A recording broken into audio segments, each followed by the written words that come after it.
Viitorul Stelei va fi la fel ca istoria sa de succes, sună angajamentul lui Roni Levi, antrenorul low-cost reinventat de Meme Stoica. Plătit de Gigi Becali ca și bucșarul la Urziceni, de unde a plecat acum 10 luni, Levi s-a despărțit de Beitar Ierusalim fără voia patronului, celebrul miliardar Guy Damac.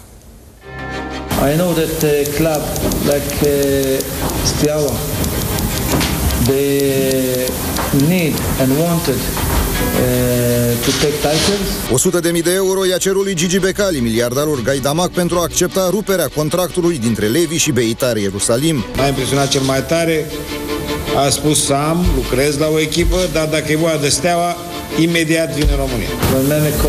Când Meme m-a sunat și mi-a spus că Steaua este interesată ca eu să vin antrenor în Ghenci, am spus da, imediat.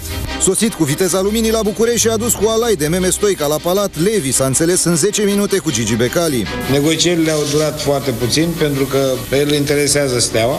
După 10 luni de la plecarea de la Urziceni, Levi devine al 5-lea antrenor străin al Stelei, dar cu același salariu ca la Unirea, 200.000 de euro, jumătate din cât lua la Beitar. Fotbalul pe care îl dorește să-l pună în practică la echipele pe care le antrenează este fotbal pe care îl dorim și noi. Un an are contract Levi cu Steaua, iar în cazul câștigării titlului, acesta îi se va prelungi automat, iar salariul îi se va dubla. Nu mai există la Steaua decât un singur an.